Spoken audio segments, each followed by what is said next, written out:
Lahat ng basher kung wala kayong pambayad, kaya ko naman kayo pakainin ng libre, basta magsabi lang kayo ng totoo, kayo magpanggap na mayaman kung wala naman kayo pambili. Papakainin ko kayo ng libre.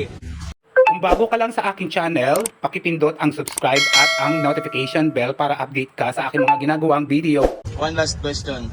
Dahil nga ikaw ay isa na sa mga sikat ngayon sa social media, ano yung masasabi mo sa mga taong mga humahatak sa'yo pababa? I don't care, wala akong pakialam sa inyo. Kung basher kayo, basher is basher. Kasi tandaan nyo yan, at the end of the day, kahit katiting sa buhay ko, wala kayong naitulong para mapa-apekto ako sa inyo. Wala naman kayong, bukod sa panghihilan yung pababa, may iba pa ba kayo nagawa sa kapwa na kabutihan? Iba wala.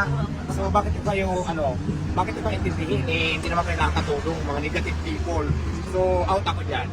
Yan. No, talagang makikita mo sa postura mo ngayon I na don't talaga. care sa mga basher, inuulit ko, wala akong pakialam kung anong feelings nyo. Basta ako, alam ko sa sarili ko, nagsisikap ako para makaangat sa buhay nang hindi ako naka-wish ng tao at wala akong taong inaapakan. So, ngayon, sa kabila ng pagpupursige ko sa buhay, marami kang sinasabi, wala akong pakialam sa iyo dahil unang-una, hindi kita kilala.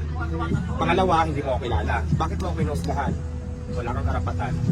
Ngayon, kung basher ka na lang talaga. So, yun lang. Imbitahin mo yung mga basher mo. Lahat ng basher kung wala kayong pambayad, kaya ko naman kayo pakainin ng libre, basta magsabi lang kayo ng totoo, kayo magpanggap na mayaman kung wala naman kayo pambili. Papakainin ko kayo ng libre. Yun lang, mapait akong kausap at saka napakadali kong kausap. Di ba?